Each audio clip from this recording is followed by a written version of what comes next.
একজন ব্যক্তি 950 বছর দ্বীনের দাওয়াত দিয়েছেন, কিন্তু সেটি নিষ্ফল হয়ে গেল। 40 থেকে 80 জন ব্যক্তি দ্বীন কবুল করল। এমনকি তার ছেলে তার সামনে ডুবতে থাকলো, ডুবে তলিয়ে গেল।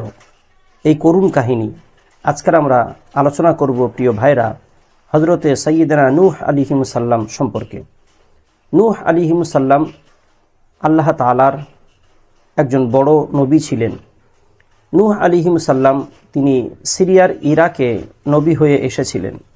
সূরা হুদের মধ্যে আল্লাহ তাআলা বলেন, নূহ আলাইহিসসালাম যখন দুনিয়াতে আসলেন নবুয়ত নিয়ে 950 বছর তিনি দ্বীনের দাওয়াত দিলেন, কিন্তু সমাজের মানুষ প্রত্যাখ্যান করলো। তিনি একমাত্র আল্লাহর দিকে মানুষকে আহ্বান জানালেন যে তোমরা আল্লাহর রাস্তায় চলে আসো, আল্লাহর হুকুম তোমরা মানো।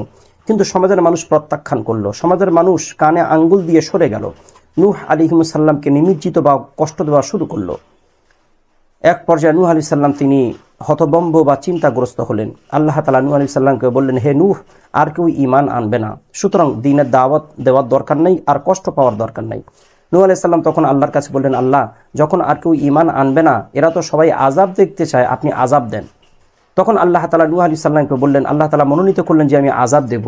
নূহ আলাইহিসসালাম আল্লাহর কাছে দোয়া করলেন আযাবের জন্য। আল্লাহ তাআলা নূহ আলাইহিসসালামকে বললেন, তুমি চলে যাও, তুমি চলে গিয়ে তুমি বড় একটা কাশতি বা একটা নৌকা তুমি বানাও, একটা জাহাজ বানাও, যে জাহাজটা লম্বা হবে 1200 ফুট, চওড়া হবে 540 ফুট, উচ্চতা হবে 3 তলার মতো একটা জাহাজ তুমি বানাও। নূহ আলাইহিস সালাম জাহাজ বানাচ্ছেন। সমাজের বিত্তশীল ধনী শ্রেণীর ব্যক্তিরা, নেত্রীয় স্থানীয় ব্যক্তিরা, তারা নূহ আলাইহিস সালামকে গালি গালাজ সহ কুকথা সহ বিভিন্ন রকম কটু কথা এবং নূহ আলাইহিস সালামকে নিয়ে তারা গালমন্দ তারা করছে এবং নূহ আলাইহিস সালামকে তারা ঠাট্টা করছে। নূহ আলাইহিস সালাম সমস্ত কথাকে কর্ণপাত না করে তিনি তার জাহাজ কমপ্লিট করলেন।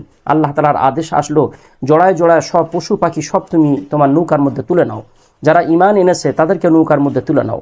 কিন্তু নূহ আলাইহিস সালামের ছেলে সে ডুবতে বসেছে। নূহ আলাইহিস সালাম তাকে বলল, হে আমার সন্তান, চলে এসো আমাদের সাথে জাহাজে। তার নাম ছিল কেনান। কিন্তু সে বলল, না, আমি দূরের পর্বত দেখা যায়, পর্বতে গিয়ে আশ্রয় নেব, পর্বত আমাকে বাঁচাবে। নূহ আলাইহিস সালাম তখন বললেন, আজকের দিনে আল্লাহ তাআলার রহমত ছাড়া, আল্লাহ তাআলার আদেশ ছাড়া কেউ কাউকে বাঁচাতে পারবে না। এই পিতা পুত্রের দুইজনের কথার মাঝখানে বড় একটা ঢেউ আসলো। ঢেউয়ের মাধ্যমে নূহ আলাইহিস সালামের ছেলে কেনানকে তলিয়ে নিয়ে চলে গেল। নূহ আলাইহিস সালামের নৌকা 40 দিন ভাসতে ভাসতে ভাসতে ভাসতে জুত পর্বতে গিয়ে ল্যান্ড করলো। 40 দিন মহাপ্লাবনের মাঝখানে জুত পর্বতে ল্যান্ড করলো।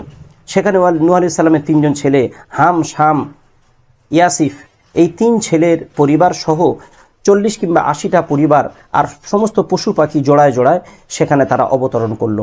সেই অবতরণ করার পরে তার থেকে দুনিয়ার বংশবৃদ্ধি আল্লাহ তাআলা শুরু করলেন। এই রকমভাবে চলতে চলতে চলতে চলতে আজকের আমরা নূহ আলাইহিস সালামের বংশধর হিসাবে দুনিয়াতে আমরা আছি।